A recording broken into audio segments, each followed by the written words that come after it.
and how they did it on the interim versus what's on that, blueprint. You know, if they did well on, this reporting category, you know, I wouldn't focus so much on those, concepts, but, you can kind of use the two to kind of gauge how you're gonna reteach or spiral. Yeah, and then also with the grading period assessments too, you know, like how did they perform on those 1,000 questions? Yeah, Because if it was low on the grading period assessment and on the interim, then like I think it's a definite repeat for him. Right. You know, like Okay. I also noticed on one of my eighth grade tests, it had never been tested this way. They asked them for the y-intercept from a table. Now, they've asked And did questions, it have a zero in the table? no, No, okay, cause So- they do that in seventh grade, but it's always a zero in the table and it's easy to well, figure yeah, out. Which- and we do it in the sixth grade too. Mhm. So, I know for this one, I have to go back and really talk about the slope intercept form and what it really means and how do you get to the y-intercept from the table. Because most of them gave me the unit rate or the slope, Right. which we talked a lot about that, but I never, cause it has never been tested as far as y-intercept, so I think that was an eye-opener for me to go back. Cause they couldn't make the connection, like I said, if it said slope, all of them would've got it, cause Yeah. it's majority of them. Down the And I slope. only had about 5 that chose something else, so. So you can at least tell where the problem was, you Yeah. know, and that's a good thing because I can tell that on some of mine, but then on those problems where I have 30% and 40% and 20%, it's like, whoa, you're all over the place. Yeah. You know, it's like, okay, I gotta reteach this altogether because I can understand if you between two, it's like, I can normally spiral if you're in between two answer choices. yeah. But if you all over the place on answer choices, Yeah. Something else I noticed, cause I pulled the math and the reading, and when you hold them side by side, it's almost in the same order. I mean, there's very few that scored in a different place, you know, you can, because, you know, by seventh grade, so much of our test is reading. is you know, but the same people were at the top of this one that were at the top of this one. And the people at the bottom were the same on both lists, Yeah. so. It makes it easy for us to make our groups. Right. Because they can just, and I think another thing, I talked to Ms. Bowden about today was pulling my kids that have, accommodations, because they're not using them. You know, they're turning in their papers and they get that 6 steps of measurement without any words on it, and they're not putting one thing on it. So they're not using the tools that we're giving them. So I think they're gonna be one of my groups to make sure that we know how to use every tool. and not only Get that, them to like, write something down. you know, and maybe us model the things that we need to see from like certain problems on the sheet. You know, instead of drawing me a picture of the graph, like I don't need to see the graph that you saw on the screen, you know, on your work shown. Like, you know, like I need to be able to see your data set where you wrote down your numbers and then you did your computations based off of that. But I think that they just get into the habit of, I need to throw something in the box so that they can see that I don't need I- Then I to. saw the question. Like, then- you and know, then this too- stuff. Communicating with those people who are monitoring, administering the test. You know, they should have some work that looks like blah, blah, not pictures, but they should show some computation. So when those people are walking around monitoring, they can say, oh, you know, just a tap to say, Yeah. you know, Show you work. yeah, Yeah. yeah. You know, especially if we're going to be testing them, you know, like weekly or every other week to kind of see where they are, because without the work, I don't know really where you are. You know, like on the old tests, I was able to flip through your test to kind of see your work on it, you know, and, like, Right, now. and like now it's like, I can't read your mind. yes, I can't reach a mind, and you know, I know some of the questions are like randomized, so it's important that you put numbers on your squares too, because I have some like work on those like, Yeah, let me ask this question.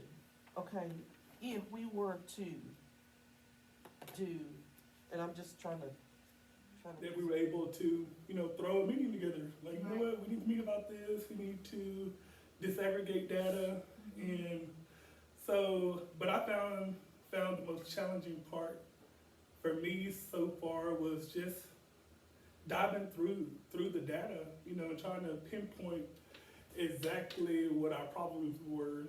And I was just grateful that I had other people on the team who were able to help me break down the data. Right, absolutely, and to kind of, it also helps when we're working with multiple grade levels, because we can also see what builds on something and what's really important, and, Yes. you know, if this TEAC is gonna continue for 3 years, then we need to make sure that they've got the foundation. Yes. Where if it's a sideline supporting TEAC that's not gonna be carried out, you know, you don't feel as much pressure to spend as much time on that. Yeah, so I really like that, especially whenever we were looking for tools to, you know, increase our scores, and we kind of looked at what standards were aligned and what strategy we could use in the 6th grade that we could carry over to the 7th grade, Right. you know, and to 8th grade. And that's been the most helpful part of everything, is that we have this common language that the kids get used to, and so you don't feel like you're always starting back at square one, you know? Yes. So we're all using the same technique, the same language, and hopefully that's helping them have a little bit better recall. Yeah. So like, you know, sometimes you feel like you're doing all the right steps and you're not getting the results as instant as you would like. And, you know, one thing that I've liked about being in this collaborative group is that, you know, these support to, you're gonna be where you need to be. And I think that's great as far as building teams, you know, just to know that somebody understands my struggle, that we're gonna be okay. Exactly. And I think, you know, when we called our special meeting on Friday, I think that was it. We were all didn't know what to do with all this data. It was not that helpful, Yeah. and it wasn't what we wanted it to be. And it just helped us have a better weekend to sit down and, you Yeah. know, kind of talk it through, and it's not as bad as it seems, and yes, we can find a plan and a way to work through this. Yes, and I also like how it also gave us the chance to kind of reflect on why the scores were what they were. So then, you know, by the time we had our follow-up meeting, you know, like, we had already kind of formulated a plan in our head already of how we were going to handle the situation. Yeah. So I really enjoyed that aspect of it. And, you know, that everyone was able to give an input on a suggestion that they would like seeing implemented. So, you know, like, we truly came to like a collaboration effort to figure out what we could do to make sure that we were implementing the best plan that we could. Right, and I think it, you know, and we even changed our minds, you know, Yeah. we started at one point and we ended up somewhere else, and I think that's, you know, where it comes, you know, from the team. And it wasn't that somebody else wanted to do something different, it was just 3 heads were better than one, and we Yeah. came up with a better plan. Yes. So I think that's gonna be really helpful moving forward. Yes, and you know, like with the determining, you know, like what groups do our kids learn better in, and you know, as far as small group instruction and just finding things that tools that we can give our students to be successful at, even whenever we're not around.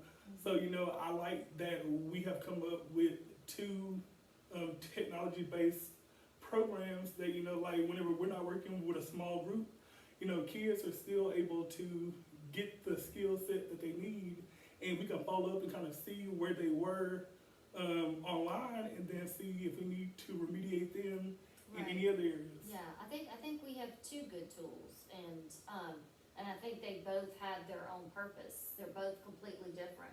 One dives really deep and remediates as it goes, and the other one is just a lot of practice, you Yes, know? building that skill set. Yes, So, and I think we need both of those.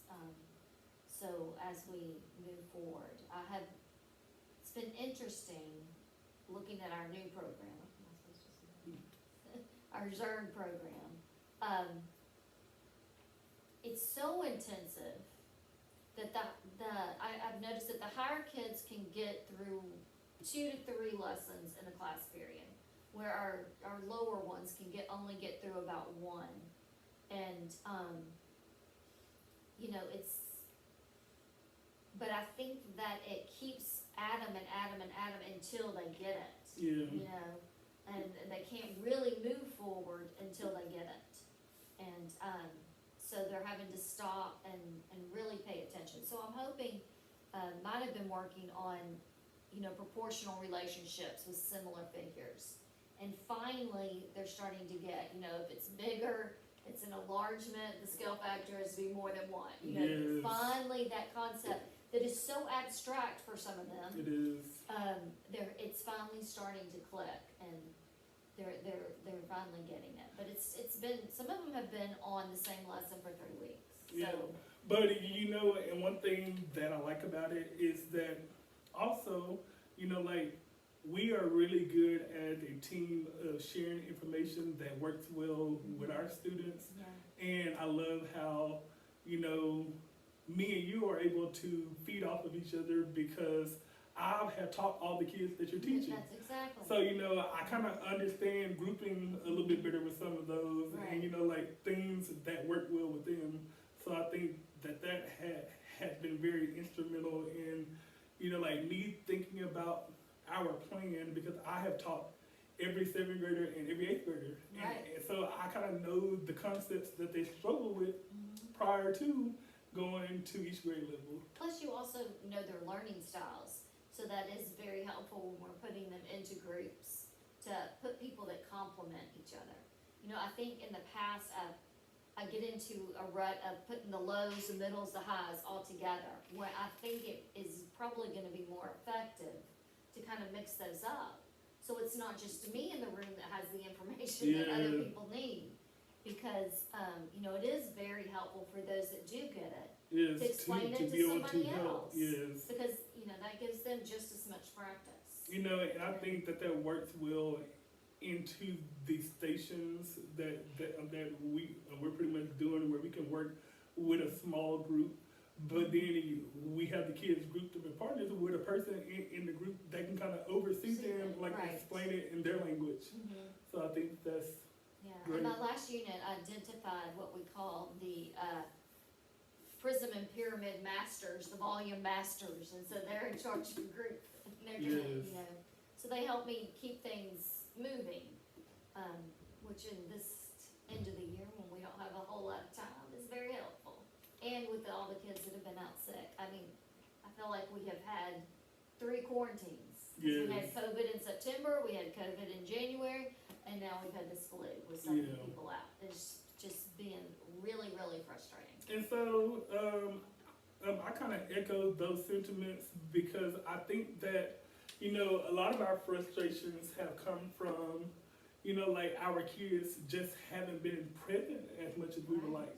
You know, it's not because we're not teaching the material, it's because, like, whenever you have a third of your grade out, you know, at various times, like, there was just no built-in time to make up No. on what kids have lost. No.